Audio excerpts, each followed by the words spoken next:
Bonjour.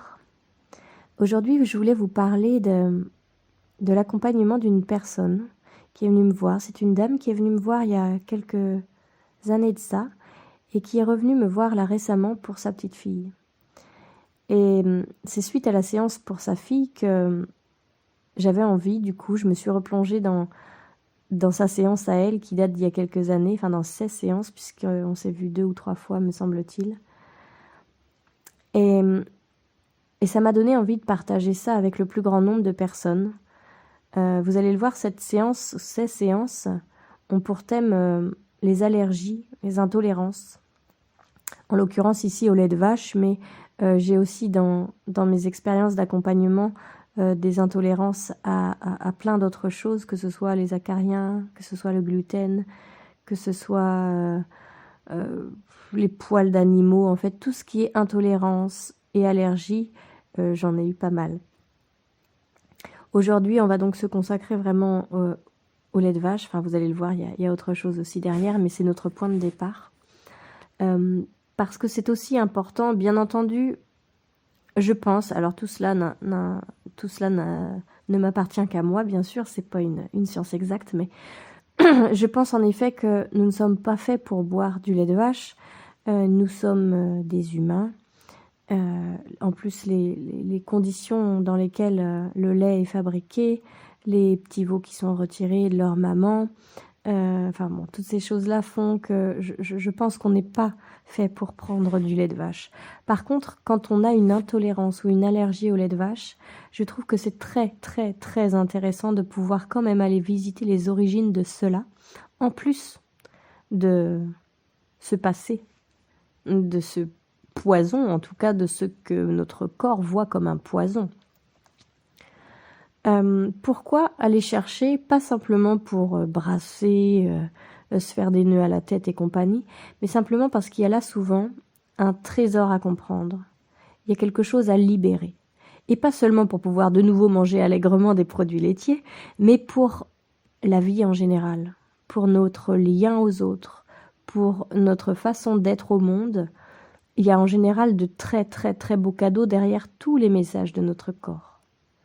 Et bien souvent, je vois des gens qui sont fâchés avec leur corps. Fâchés parce qu'il fait n'importe quoi. Je mange un truc et il fait une réaction de fou furieux, ce qui fait qu'à cause de lui, je peux pas aller manger au restaurant, ce qui fait qu'à cause de lui ceci, à cause de lui cela. Il y a toujours des gens fâchés avec leur corps. Et je peux vous dire quelque chose, parce que j'ai été quelqu'un, et d'ailleurs je le suis encore, je pense, en partie, quelqu'un qui a été très fâché avec son corps, ce corps qui faisait des choses qu'on ne comprenait pas, qu'on ne pouvait pas prévoir. En fait, ce corps est un formidable, formidable allié. Et aujourd'hui, en partageant cette séance, ces histoires autour de ces séances, c'est une ode à mon corps, et c'est une ode à tous les corps. C'est vraiment un hommage à tous ces corps qui nous portent, qui nous transportent et qui nous aident. Voilà donc l'histoire de Madame, je vais l'appeler, parce qu'il y a donc une dame et puis après il y aura sa fille. Alors Madame, pour ne pas citer son nom, vient me voir pour des problèmes d'eczéma là depuis un peu plus d'un mois et demi. Cette dame-là est une personne qui est très ouverte, consciente de beaucoup de choses et qui chemine depuis très longtemps sur son chemin personnel, qui s'est posé pas mal de questions, qui a fait vraiment de très belles avancées de ce qu'elle me raconte en tout cas sur son chemin personnel. Mais là, elle est un peu... c'est un doux c'est un doux mot parce que je ne devrais pas dire un peu, je la sens désespérée, je dirais. Pourquoi? Parce qu'en fait, c'est une petite fille, quand elle était petite fille, qui a toujours eu de l'eczéma. Elle a toujours eu des problèmes de peau. Et en fait, elle a appris, à peu près à l'âge de 20 ans, qu'elle était en fait allergique au lait de vache. Et c'est apparemment, selon la personne qui l'a aidée à mettre ça en lumière, ce qui était à l'origine de ses problèmes de peau. Elle avait de l'eczéma dans les mains, dans les plis de coude, sur le visage, sur le cuir chevelu, dans le cou. Et en fait, elle se dit, mais personne n'a réussi à voir que j'étais allergique.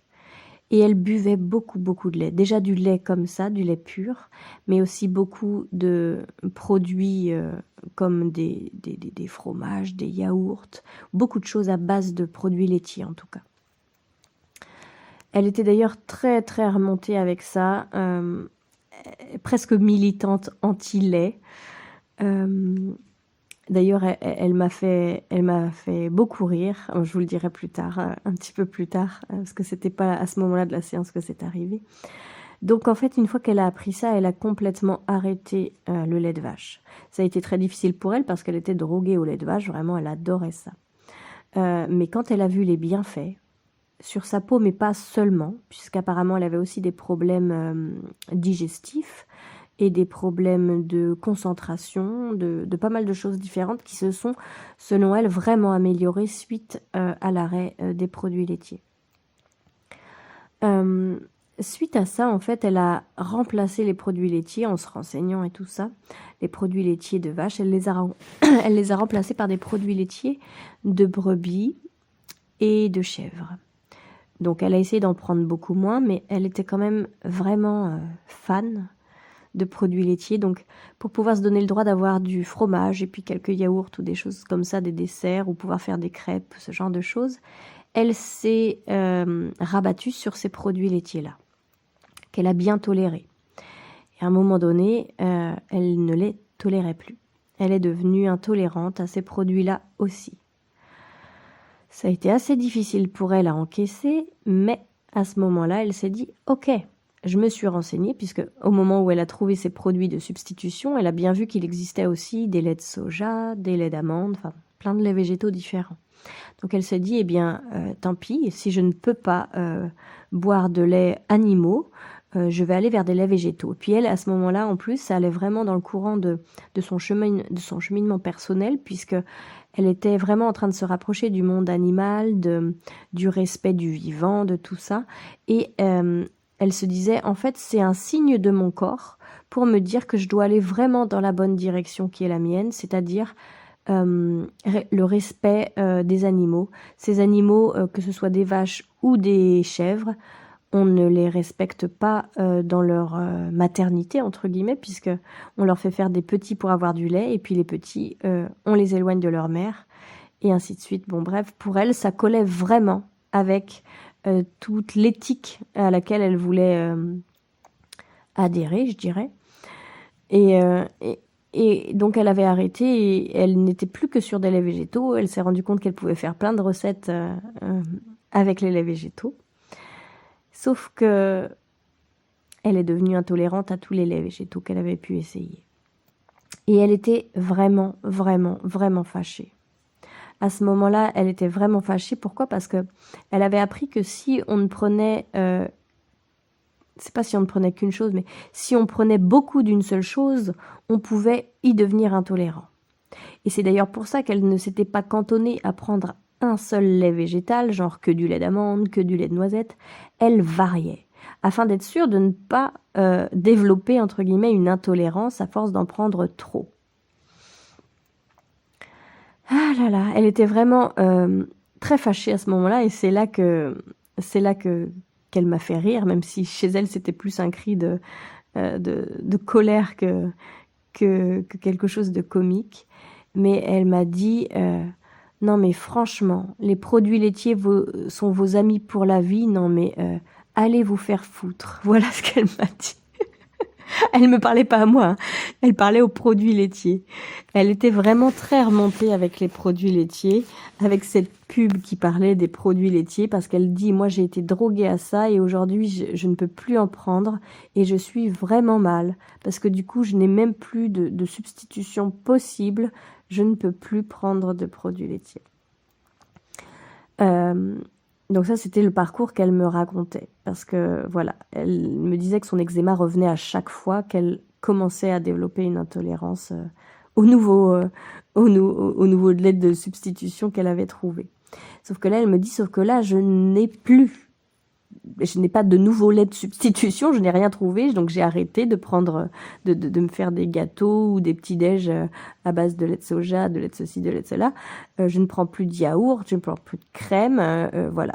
Donc elle dit, qu'est-ce que c'est que ce bazar-là? J'ai fait tous ces efforts durant toutes ces années, ça fait presque 20 ans maintenant, pour rien, ça revient.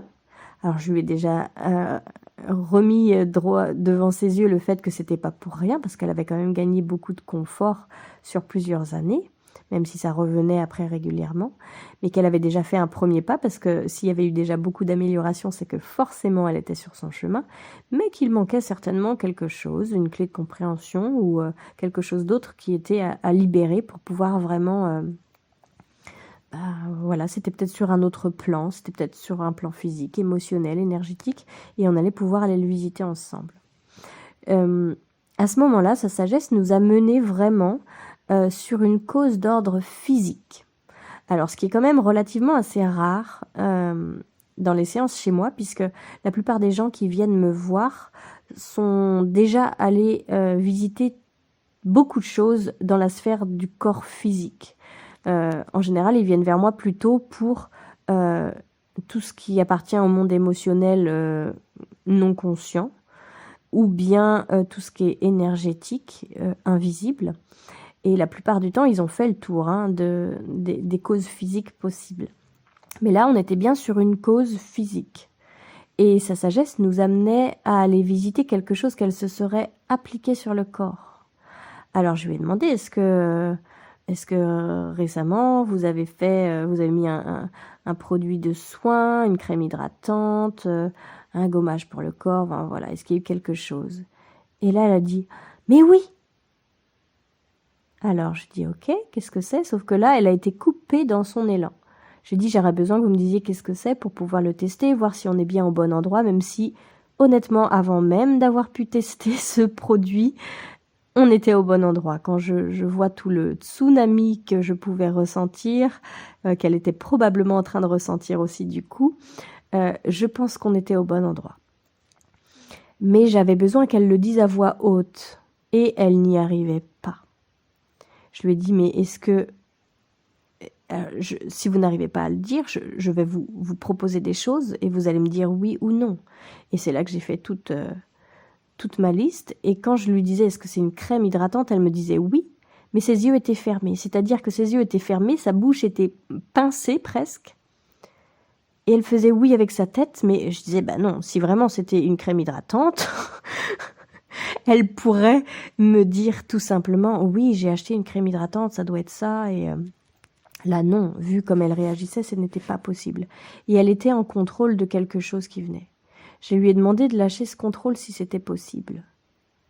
Je lui ai dit que probablement elle avait une émotion à faire sortir et que peut-être elle ne la comprenait pas ou que peut-être elle ne se sentait pas en sécurité pour l'exprimer devant moi ou que peut-être elle ne s'attendait pas à ça et que tout ça c'était ok et si elle pouvait, si vraiment elle pouvait, tout ce qu'elle allait ouvrir aujourd'hui comme porte allait la délivrer. Elle se sentait en sécurité. Ça n'était pas moi le problème, c'est qu'elle ne comprenait pas pourquoi ça lui faisait ça. En fait, elle sentait à l'intérieur de son corps parlait en fait. Elle le sentait qui allait exprimer, qui allait sortir une charge. Et pour elle, c'était trop bizarre en fait pour pouvoir réussir à le lâcher. Et puis à un moment, je lui ai dit « Ok, alors ce qu'on va faire, c'est que pour le moment, vous ne le lâchez pas, vous ne le dites pas à voix haute, on va contourner. » Parce qu'on n'est pas là pour forcer, pour retraumatiser s'il y a eu traumatisme, parce qu'apparemment c'était quelque chose de très fort. J'ai dit, moi je vais tourner autour. On va aller enlever des couches pour pouvoir accéder à ce point central. Et donc pendant ce temps-là, avant qu'elle arrive à lâcher, on a pu mettre en évidence que c'était quelque chose qui était en rapport avec ses tout premiers mois de vie. Mais alors là, ça perdait complètement tout son sens pour la dame. Et c'est ça qui lui a permis du coup de dire à voix haute. Parce qu'elle s'est dit, ah, ça se trouve, tu vois, je suis pas au bon endroit, parce que Sabrina, elle me dit que c'est les tout premiers mois de vie, et puis là, ça n'a rien à voir avec ça. Donc finalement, elle a pu me le dire. Elle a ouvert ses yeux, elle a levé son regard vers moi, et elle m'a dit, c'est un lait corporel. Et je lui ai dit, ok, là, en effet, on a eu la confirmation que c'était bien ça qui était à l'origine de son eczéma. Et elle dit, bah alors ça n'a rien à voir avec mes premiers mois de vie, à moins que ma mère m'ait mis du lait corporel et que... Et j'ai dit, non, non, non, c'est pas ce lait corporel-là. Le lait corporel est à l'origine de l'eczéma d'aujourd'hui, mais ce n'est pas l'origine qu'on cherche, l'origine de l'origine, on va dire. Ça n'a pas forcément de rapport avec le lait que vous venez vous mettre sur le corps. La sagesse était donc en train de nous montrer, la sagesse de cette dame nous montrait qu'il y avait quelque chose à voir autour du mot lait. Et que ça n'était pas le lait de vache particulièrement, le lait de soja, le lait de ceci, le lait de cela, c'était le mot lait. On a eu sa confirmation. Et j'ai donc demandé à cette dame ce que le mot lait évoquait pour elle. Elle me dit, ben le lait, c'est... Donc là, elle ressort sa blague, c'est... Le lait, c'est nos amis pour la vie, quoi. Et puis elle rigole, et je dis, ouais, ok, d'accord. Est-ce que ce sont vraiment vos amis pour la vie, ces produits laitiers? Elle dit, ben non, non, bien sûr. Alors je dis, qu'est-ce que ça vous évoque, vraiment? Là, si vous allez voir, le mot lait. Que vous entendiez le mot lait, que vous voyiez du lait, que vous imaginiez l'odeur du lait, des souvenirs liés au lait. Parce que ce qu'il faut savoir, c'est que en tout cas, dans ma pratique personnelle, et puis dans la pratique de nombreux autres thérapeutes alternatifs, alors moi je ne suis pas thérapeute, pardon, je dis de nombreux thérapeutes alternatifs, ce qui revient souvent, c'est qu'une allergie fonctionne un petit peu comme une phobie. C'est-à-dire qu'il y a un élément déclencheur, dans l'allergie, on appelle souvent ça l'allergène, sauf que ce n'est pas l'élément qui provoque l'allergie, c'est à quoi est rattaché cet élément. Prenons par exemple ici le lait. Ce n'est pas forcément le lait en soi qui va provoquer une allergie, mais qu'est-ce qui est rattaché au lait? Quel souvenir, quel traumatisme, quelle charge qui peut appartenir au client ou à la charge familiale, du transgénérationnel et tout ce qui peut être autour de tout ça, mais qui est en lien quand même avec notre client. Donc c'est pour cela que j'ai vraiment demandé à cette dame, le lait, qu'est-ce que ça évoque chez vous? Donc elle me dit, ben, le lait c'est la vie, le lait c'est la maternité, c'est ce qu'on nous donne pour pouvoir vivre les premiers mois de notre vie. Donc je dis, ben là je pense qu'on est au bon endroit puisque votre sagesse nous invite à aller voir quelque chose qui se serait passé pour vous dans vos premiers mois de vie. Je lui ai demandé si elle avait été allaitée, elle me dit que oui. Est-ce qu'il y avait des souvenirs de difficultés dans les premiers mois de vie? Est-ce qu'elle savait s'il y avait eu des difficultés? Est-ce que quelqu'un de sa famille était décédé? Est-ce que ses parents s'étaient disputés? Est-ce qu'il y avait eu de la violence dans la famille?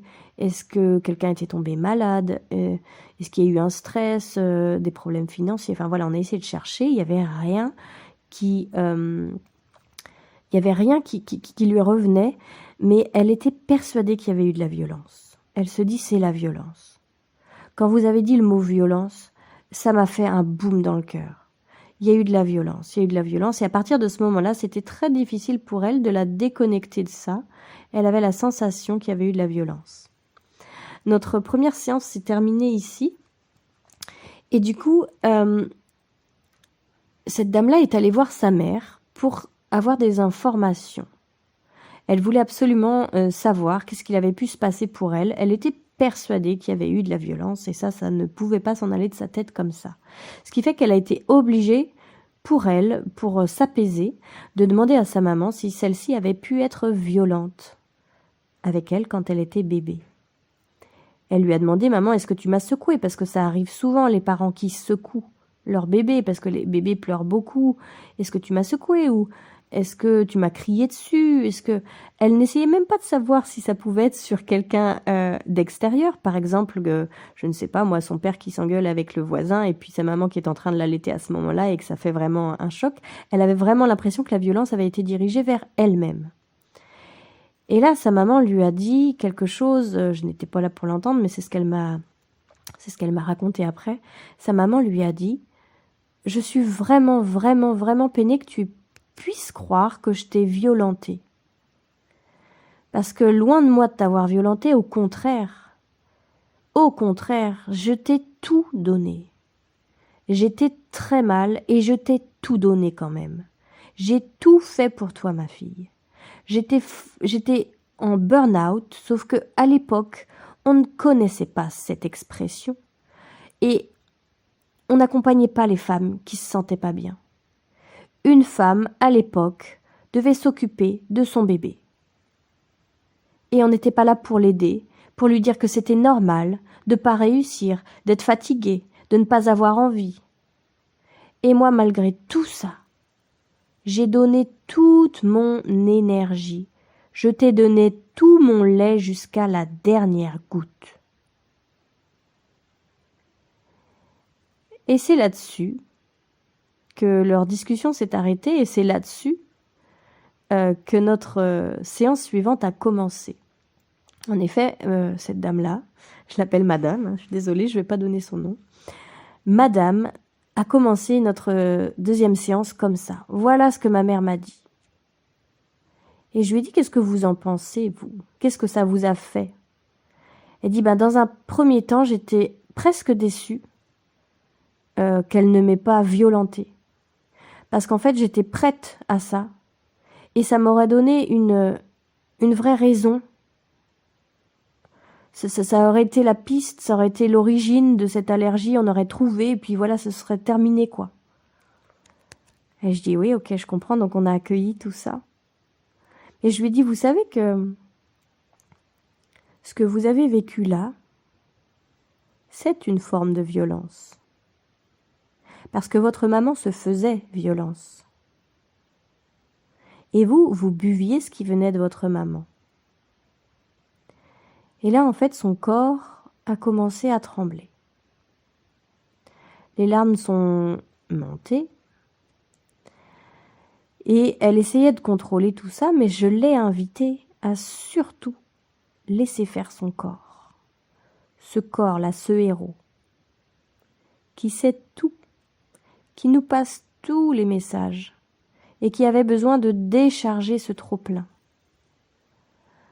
Et donc elle a pu décharger là toute la charge accumulée au niveau du système nerveux, en tremblant, ses jambes, ses bras, en pleurant, en se sentant accueillie, non seule, puisqu'aujourd'hui j'étais là avec elle, pour la voir, pour l'entendre, pour la comprendre, pour l'accompagner et l'accueillir.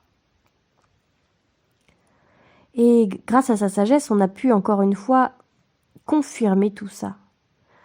En fait, ce qui avait été difficile pour elle quand elle avait été bébé, c'était d'être alimentée avec ce lait qu'elle sentait toxique. Pourquoi toxique? À ce moment-là, c'était pas le composant physique du lait qui était toxique, c'était pas sa mère qui mangeait un truc qui se retrouvait dans le lait et que ça la rendait malade. Non, non, non.